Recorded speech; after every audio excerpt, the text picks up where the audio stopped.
ಸ್ನೇಹಿತರೆ, ಚರಿತ್ರೆಯ ಮತ್ತೊಂದು ವಿಡಿಯೋಗೆ ನಿಮಗೆಲ್ಲ ಪ್ರೀತಿಯ ಸ್ವಾಗತ.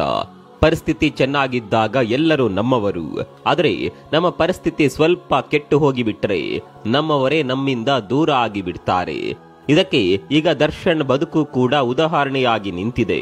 ದರ್ಶನ್ ಎಲ್ಲೇ ಕಾರ್ಯಕ್ರಮಗಳಿಗೆ ಹೋಗ್ಲಿ ಅವ್ರ ಜೊತೆ ಚಿತ್ರರಂಗದ ದೊಡ್ಡದೊಂದು ಗ್ಯಾಂಗ್ಗೆ ಇರ್ತಾ ಇತ್ತು. ಅಣ್ಣ ಅಣ್ಣ ಅಂತ ಚಿತ್ರರಂಗದ ಉದಯೋನ್ಮುಖ ನಟರು ಅವರ ಹಿಂದೆನೆ ಹೋಗ್ತಾ ಇದ್ರು. ಅಣ್ಣ ಕೂಡ ತಮ್ಮಂದಿರನ್ನ ಬಿಟ್ಕೊಡ್ತಾ ಇರಲಿಲ್ಲ. ತಮ್ಮ ಜೊತೆ ಇದ್ದ ಹುಡುಗರ ಯಾವುದೇ ಸಿನಿಮಾ ರಿಲೀಸ್ ಆಗ್ಲಿ ಹೋಗಿ ಪ್ರಮೋಷನ್ ಮಾಡಿ ಬರ್ತಾ ಇದ್ರು. ತಮ್ಮಂದಿರ ಪಡೆ ಕೂಡ ಅಣ್ಣನ ಸಿನಿಮಾಗೆ ಸಪೋರ್ಟ್ ಮಾಡ್ತಾ ಇದ್ರು.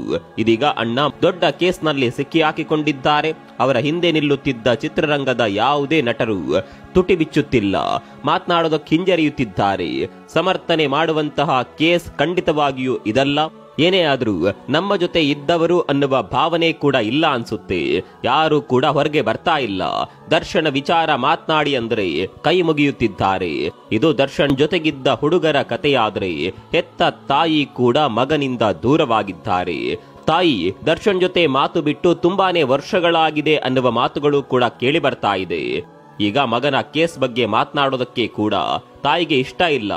ಹೆಂಡತಿಯಂತೂ ಇನ್ಸ್ಟಾಗ್ರಾಮ್ ಪ್ರೊಫೈಲ್ ನಲ್ಲಿ ಫೋಟೋವನ್ನೇ ಡಿಲೀಟ್ ಮಾಡಿದ್ದಾರೆ. ಒಂದು ಕಾಲದಲ್ಲಿ ದರ್ಶನ್ ಜೊತೆ ತುಂಬಾನೇ ಕ್ಲೋಸ್ ಆಗಿದ್ದ ಸ್ನೇಹಿತರು ಕೂಡ ದರ್ಶನ್ ಜೊತೆ ಅಂತರ ಕಾಯ್ದುಕೊಂಡಿದ್ದಾರೆ. ಒಡಹುಟ್ಟಿದ ತಮ್ಮನ ಜೊತೆಗಿನ ಸಂಬಂಧ ಕೂಡ ಅಷ್ಟಕ್ಕಷ್ಟೇ ಅನ್ನುವ ಮಾತಿದೆ. ಈಗ ದರ್ಶನ್ ಜೊತೆ ನಿಂತಿರೋದು ಫ್ಯಾನ್ಸ್ ಮಾತ್ರ. ನಮ್ಮ ಬಾಸ್ ಏನೇ ಮಾಡಿದ್ರು ನಾವು ಅವರ ಜೊತೆ ಇರ್ತೇವೆ ಅಂತ ಮಾತನಾಡ್ತಾ ಇದ್ದಾರೆ ಫ್ಯಾನ್ಸ್ ಬಿಟ್ರೆ ಬೇರ್ಯಾರು ಕೂಡ ಈಗ ದರ್ಶನ್ ಜೊತೆ ನಿಲ್ತಾ ಇಲ್ಲ. ಅಷ್ಟಕ್ಕೂ ದರ್ಶನ್ಗೆ ಯಾಕೆ ಇಂತಹ ಪರಿಸ್ಥಿತಿ ಬಂತು? ದರ್ಶನ್ ತಮ್ಮ ತಾಯಿಯೊಂದಿಗೆ ಮಾತು ಬಿಟ್ಟು ಎಷ್ಟು ವರ್ಷ ಆಯಿತು? ಸ್ನೇಹಿತರು ದರ್ಶನ್ರಿಂದ ದೂರ ಆಗಿದ್ದು ಯಾಕೆ? ಎಲ್ಲವನ್ನ ಡೀಟೇಲ್ ಆಗಿ ತೋರಿಸ್ತೀವಿ ನೋಡಿ.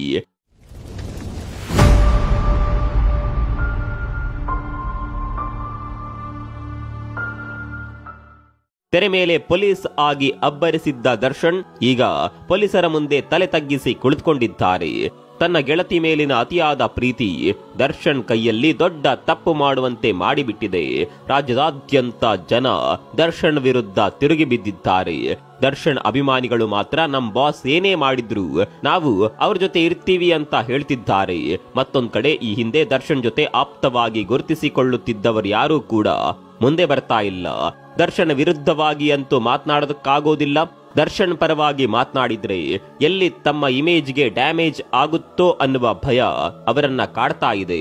ಹೀಗಾಗಿ ದರ್ಶನ್ ಹಿಂದೆಯೇ ಓಡಾಡುತ್ತಿದ್ದ ನಟರು ಕೂಡ ಈಗ ಕಣ್ಮರೆಯಾಗಿದ್ದಾರೆ. ಇದು ದರ್ಶನ್ ಜೊತೆಗಿದ್ದವರ ಕಥೆಯಾದರೆ ಇನ್ನು ಕೆಲವು ಸಂಬಂಧಗಳನ್ನ ಸ್ವತಃ ದರ್ಶನ್ ಅವರೇ ದೂರ ಮಾಡಿಕೊಂಡಿದ್ರು. ಎಲ್ಲದಕ್ಕಿಂತ ಹೆಚ್ಚಾಗಿ ಅಚ್ಚರಿ ಪಡುವ ಸಂಗತಿ ಅಂದ್ರೆ ದರ್ಶನ್ ತಾಯಿ ಜೊತೆ ಕೂಡ ಕಿರಿಕ್ ಮಾಡಿಕೊಂಡಿದ್ರು ಅನ್ನುವ ಮಾತುಗಳು ಹರಿದಾಡ್ತಾ ಇದೆ. ಹೌದು, ದರ್ಶನ್ ತಾಯಿ ಮೀನಾ ತೂಗುದೀಪ ಮೈಸೂರಿನಲ್ಲಿ ನೆಲೆಸಿದ್ದಾರೆ. ತನ್ನ ಗಂಡ ಕಷ್ಟಪಟ್ಟು ಕಟ್ಟಿಸಿದ ಮನೆಯಲ್ಲೇ ಅವರು ಹಲವು ವರ್ಷಗಳಿಂದ ಜೀವನ ನಡೆಸ್ತಾ ಇದ್ದಾರೆ. ಹೀಗೆ ತಾಯಿ ಮೈಸೂರಿನಲ್ಲೇ ಇದ್ರು. ತಾಯಿಯ ಆರೋಗ್ಯ ವಿಚಾರಿಸೋದಕ್ಕೆ ಕೂಡ ದರ್ಶನ್ ಬರ್ತಾ ಇರಲಿಲ್ಲ ಅನ್ನುವ ಮಾತುಗಳು ಕೇಳಿ ಬರ್ತಾ ಇದೆ. ಈಗಲೂ ಕೂಡ ತಾಯಿ ಮೀನಾ ತೂಗುದೀಪ ಮೈಸೂರಿನ ಸಿದ್ಧಾರ್ಥ ನಗರದಲ್ಲಿರುವ ಮನೆಯೊಳಗೆ ಇದ್ದಾರೆ.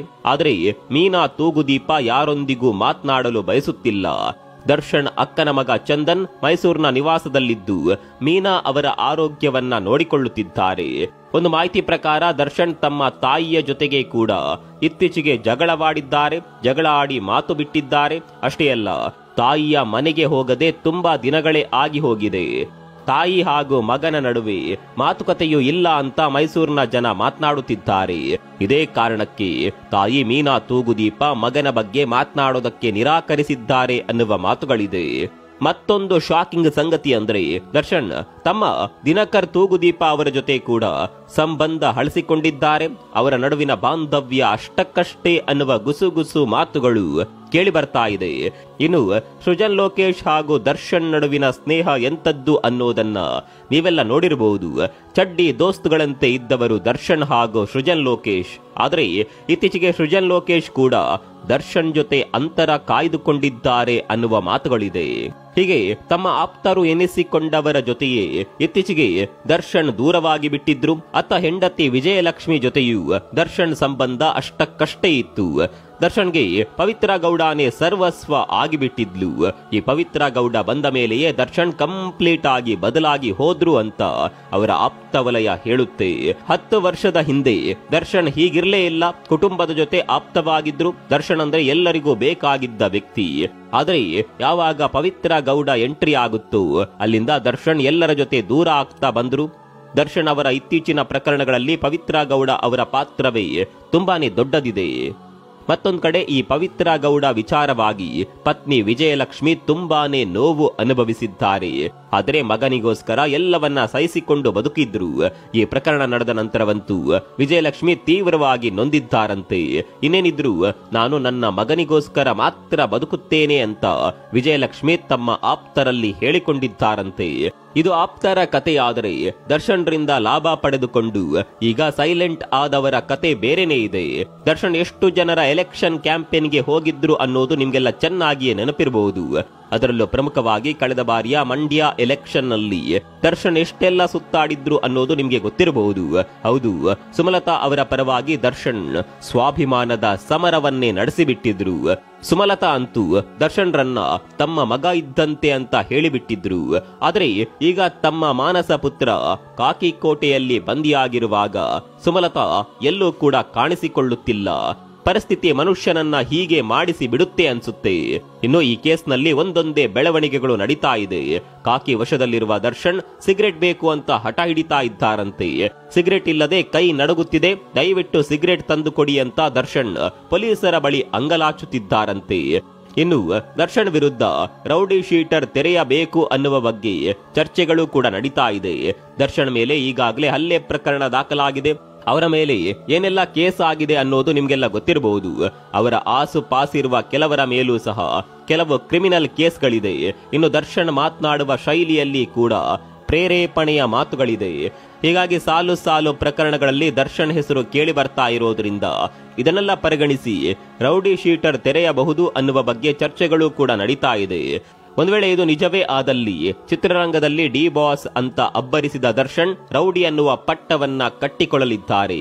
ಇದೆಲ್ಲದರ ನಡುವೆ ರೇಣುಕಾ ಸ್ವಾಮಿ ಅವರು ಆ ರೀತಿ ಅಶ್ಲೀಲವಾಗಿ ಮೆಸೇಜ್ ಕಳಿಸಿದ್ದು ಎಷ್ಟರ ಮಟ್ಟಿಗೆ ಸರಿ?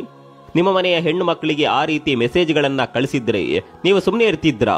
ಇಲ್ಲಿ ನಮ್ಮ ಬಾಸ್ನ ತಪ್ಪಿನ ಬಗ್ಗೆ ಮಾತ್ರ ಮಾತನಾಡ್ತಾರೆ. ಆದರೆ ರೇಣುಕಾ ಸ್ವಾಮಿ ಮಾಡಿದ್ದು ಸರಿನಾ? ಆತ ಆ ರೀತಿಯ ಕೆಟ್ಟ ಮೆಸೇಜ್ ಮಾಡಿದ್ರಿಂದಲೇ ನಮ್ಮ ಬಾಸ್ ಹೀಗ್ ಮಾಡಬೇಕಾಯ್ತು ಅನ್ನುವ ಸಮರ್ಥನೆಯನ್ನ ಡಿ ಬಾಸ್ ಅಭಿಮಾನಿಗಳು ಕೊಡ್ತಾ ಇದ್ದಾರೆ. ಏನೇ ಆದ್ರೂ ಅಭಿಮಾನಿಗಳು ಮಾತ್ರ ದರ್ಶನ್ ಅವರನ್ನ ಬಿಟ್ಕೊಡ್ತಾ ಇಲ್ಲ. ಅದೇನೇ ಇರ್ಲಿ, ದರ್ಶನ್ ಇವತ್ತು ಈ ರೀತಿಯ ಪ್ರಕರಣದಲ್ಲಿ ಸಿಕ್ಕಿ ಹಾಕಿಕೊಳ್ಳೋದಕ್ಕೆ ಪ್ರಮುಖ ಕಾರಣ ಪವಿತ್ರ ಗೌಡ. ಈ ವಿಚಾರವಾಗಿ ಪವಿತ್ರ ಗೌಡ ಕೂಡ ಪಶ್ಚಾತ್ತಾಪ ಪಟ್ಟುಕೊಳ್ತಾ ಇದ್ದಾರೆ ಅನ್ನುವ ಮಾತುಗಳಿದೆ. ನಾನು ಈ ವಿಚಾರವನ್ನ ದರ್ಶನ್ ಬಳಿ ಹೇಳಿಕೊಳ್ಳಬಾರ್ದಿತ್ತು, ನನ್ನಿಂದಾಗಿಯೇ ಇಷ್ಟೆಲ್ಲ ಆಗಿದೆ ಅಂತ ಪವಿತ್ರ ಗೌಡ ಕಣ್ಣೀರಿಡ್ತಾ ಇದ್ದಾರಂತೆ. ಅದೇನೇ ಇರ್ಲಿ, ಪ್ರತಿ ಪುರುಷನ ಯಶಸ್ಸಿನ ಹಿಂದೆ ಒಬ್ಬ ಮಹಿಳೆ ಇದ್ದಂತೆ ಪುರುಷನ ಅವನತಿಯ ಹಿಂದೆಯೂ ಒಬ್ಬ ಮಹಿಳೆ ಇರುತ್ತಾಳೆ ಅನ್ನೋದಕ್ಕೆ ಈ ಪ್ರಕರಣ ಸಾಕ್ಷಿಯಾಗಿದೆ. ಒಂದು ವೇಳೆ ಈ ಕೇಸ್ ಬಿಗಿಯಾಗಿ ಬಿಟ್ಟರೆ ಅವರನ್ನ ಚಿತ್ರರಂಗದಿಂದ ಬ್ಯಾನ್ ಮಾಡುವ ಸಾಧ್ಯತೆ ಕೂಡ ಇದೆ. ಈ ವಿಚಾರದ ಕುರಿತಂತೆ ನಿಮ್ಗೇನನ್ಸುತ್ತೆ? ಕಾಮೆಂಟ್ ಮಾಡಿ.